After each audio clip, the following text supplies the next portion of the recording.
Hello everybody, welcome to Bish's RV. My name is Josh the RV Nerd. Welcome back once again to my Coldwater, Michigan hometown superstore, where we have a very gussied up version of a simplified couples camping experience. This is actually a very, very classic couples camping layout. I don't know, in the modern era, it gets much more classic than this. We got a pair of free floating recliners in the back and a big super slide slathered with windows to give you amazing views of your destination, albeit on the driver's side, but giving you fair information like that, good, bad, ugly, and everything between. That's what I want to do today. But this has been a popular model for a long time. It's light enough, it still works for many half tons in many situations, although that can vary a little bit. The underbelly is enclosed. We've got it dressed up today in the fiberglass skin package, just making it look really, really sharp, kind of betraying the fact or hiding that it is more of a simple series camper. So if you still punch a clock for a living, but you want a taste of the good life, that's where this one comes in. Or maybe you're just like, listen, I just don't want a tin skin. I don't want to worry about hail damage. I don't want to worry about, cleaning it. I want it to be easier cleaning it than the aluminum bumpy skin. Well, here you go. Of course, you could also save a little weight and save a little money getting the basic skin as well. We're looking at it today with the optional solar package and a couple cool things they've done here for $25. They've maintained stuff like the 2+3 year warranty that defines them above anybody else in this class that I've ever seen. But also, they got rid of all the pleather.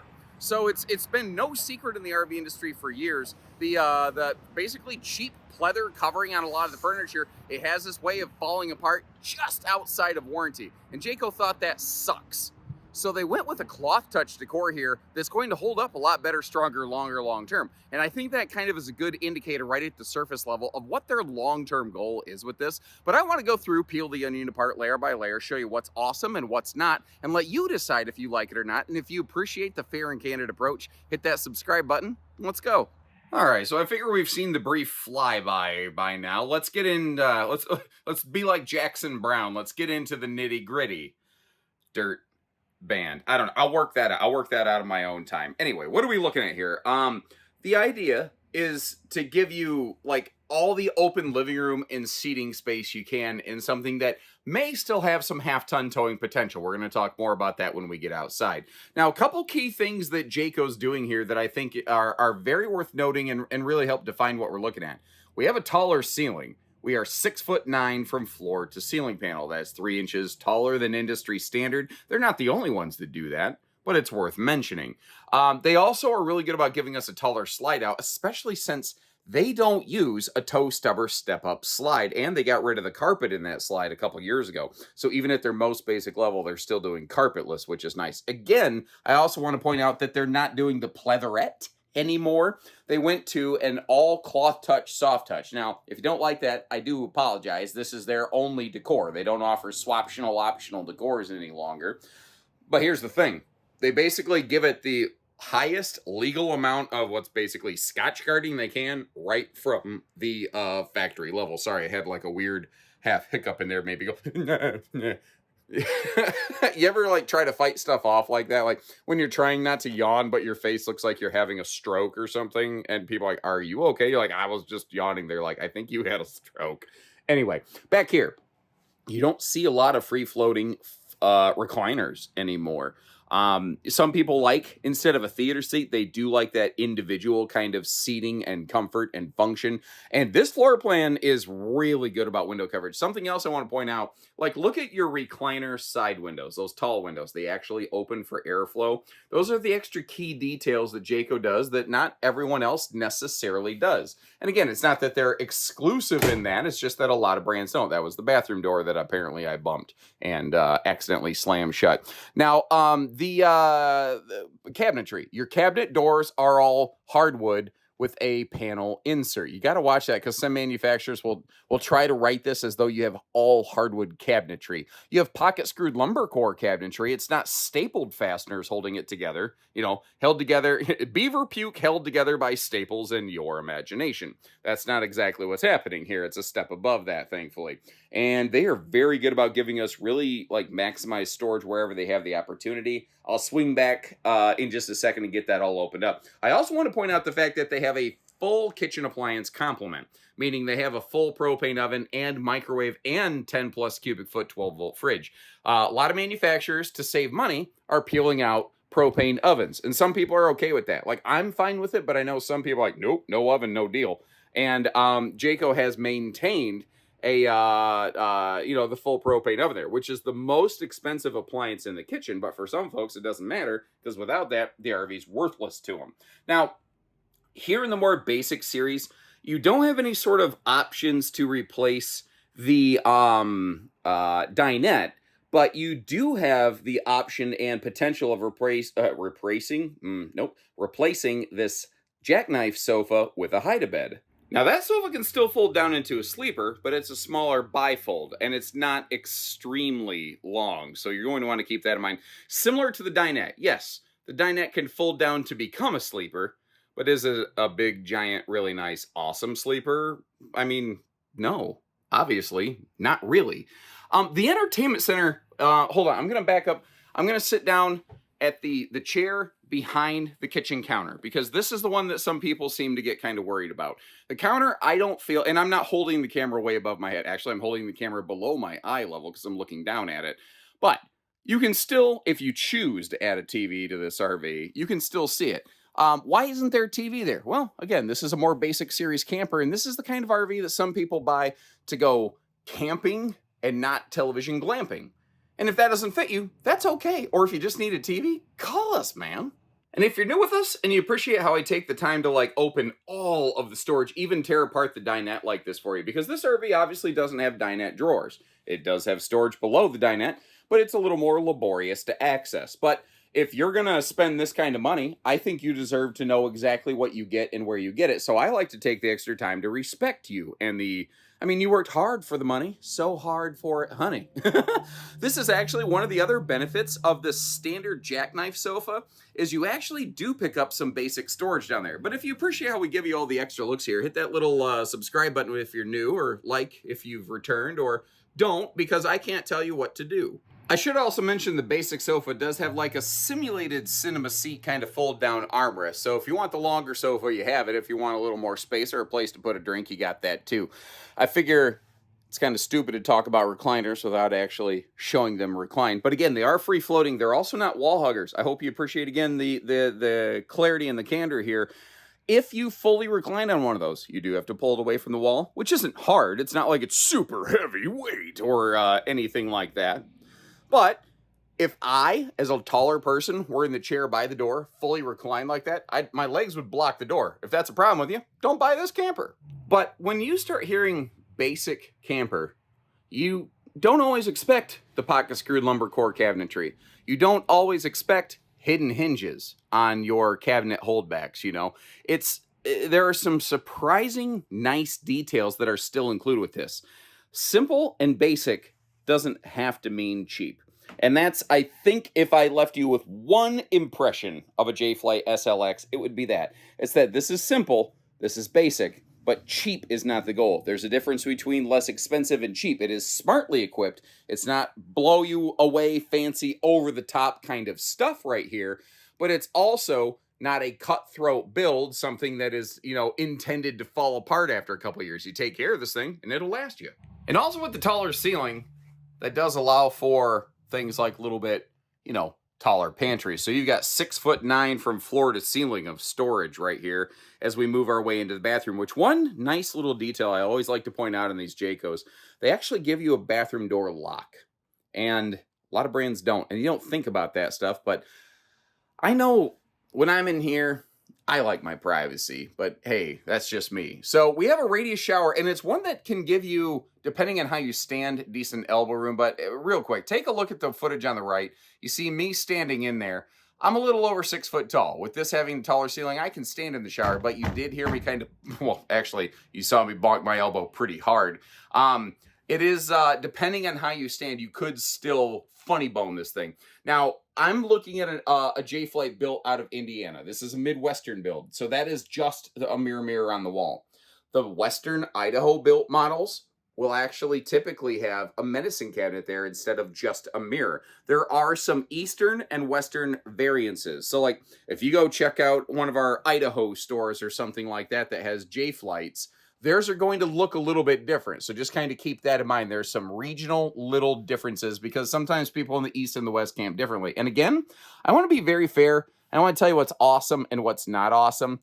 I love the taller ceiling, but in the entire SLX family, they have no bathroom vent fan. And if I could wave a magic wand and change one little thing, that would be my one little change. For me, it's like, I understand the fact that this is not flashy and fancy, but that's a daily function item. And for me, it feels like just one corner cut a little too sharply. But I mean, we could take care of that for you at the store. So just kind of keep it in mind. Space around the toilet's not bad. I was worried about this also hitting my elbow, but actually found it pretty functional. I really didn't have too much of a problem there.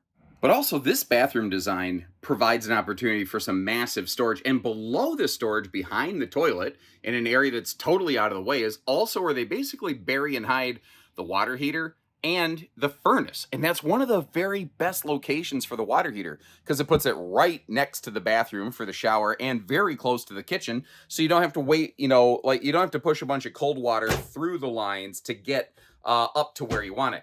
Now, a lot of RVs have this footlocker storage under the bed, but in a more simple basic camper, having gas struts for easy lift, having plywood decking, you know, just better materials, that's just what I call Jayco doing Jayco things. It's those extra little widgets and whiz bangs that they add into these that not every manufacturer necessarily does.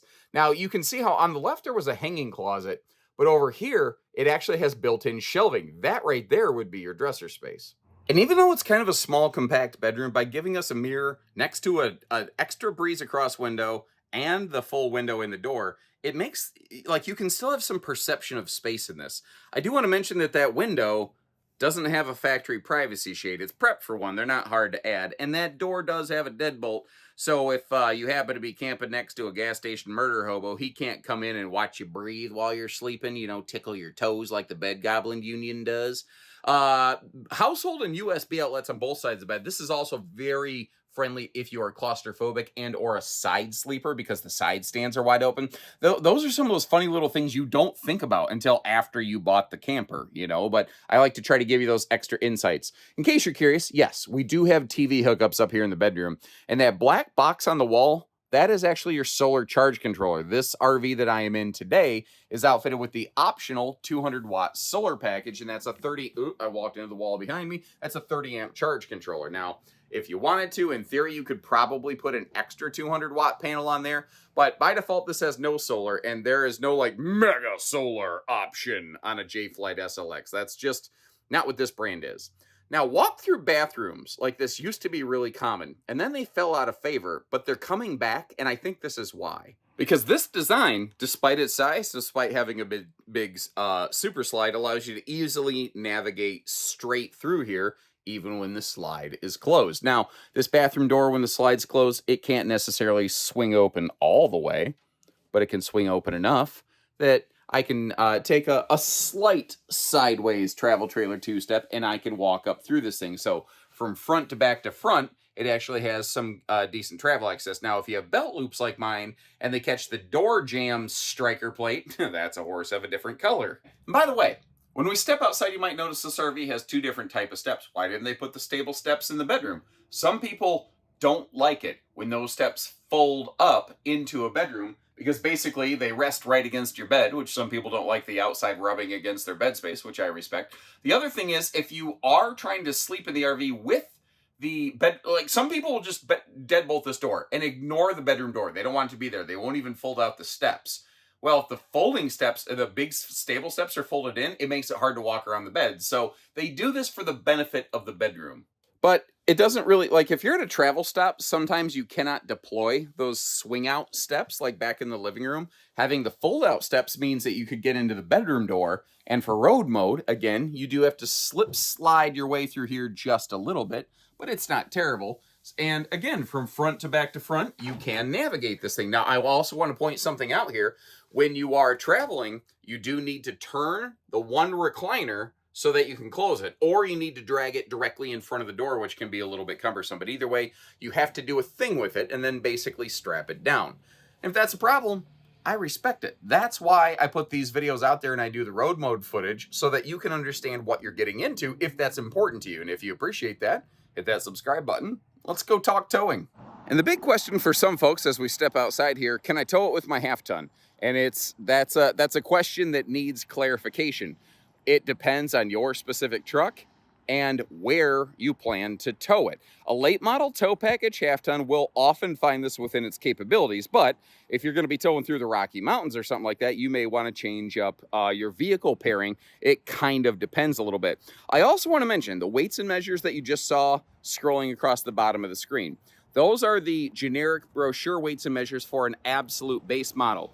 Today we're looking at one with some options, including that fiberglass, and this is coming up to 6,553 pounds dry weight, which is leaving us 1,047 pounds of cargo capacity.